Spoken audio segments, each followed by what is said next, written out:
3 মাস পর আউটপাস যাচ্ছি, ভাবতে পারছো? মানে মুখের আর খুশি ধরে না। কারণ কখনো কখনো কি হয়, সবার মানে কখনো কখনো একজনের ডিউটি থাকে, তো আরেকজনকে ছাড়া একজন যেতে চায় না, তো এরকমই চলে আমাদের। তো সেই দিন ঝড় বৃষ্টি তুফান, পুরো কাপড় জামা খারাপ পরে আমরা ওই দিন আউটপাস গেছিলাম 30 টাকা ভাড়া দিয়ে, বুঝতে পারছো? মানে 60 টাকা তো আমাদের ভাড়াতেই চলে গেল। তারপরে মানে অনেক কিছু কিনেছি, সেগুলো ভিডিও করা হয়নি, কারণ ওখানে যাওয়ার পরে মানে ওখানে তারপরে কি এদিকে চলে গেছে, ও ওইদিকে চলে গেছে, তো সেই কারণে আমাদের মানে পুরো গ্রুপ আমরা আলাদা আলাদা হয়ে গেছি, কারণ অত বড় মার্কেটে আমরা একসাথে সবাই ঘুরতে পারবো না। তারপরে সেখানে গিয়ে মানে নেল পালিশ ক্লিপ, কারণ বহুত এক্সপেন্সিভ জিনিস আর অনেক সুন্দর সুন্দর ছিল, অনেক হ্যান্ডমেড জিনিস ছিল যেগুলো অনেক সুন্দর ছিল।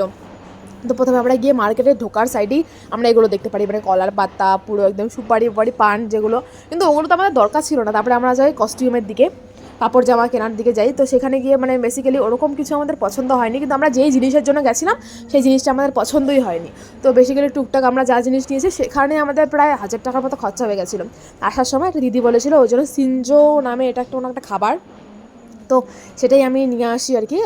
এখানে ছিল হলো বাঁধাকপি, কিছুটা শাক ছিল, আর হলো কলার মোকজের কলার যে মোচাটা আছে, আমরা তো মোকজ বলি ওটা রাজবংশী ভাষায়, তো কলার মোচার ভেতরেরটা যেটা থাকে সেটা ছোটো ছোটো করে কাটা ছিল, আর তার মধ্যে অনেক কিছু ডাল মশলা দিচ্ছিলো, লবণ।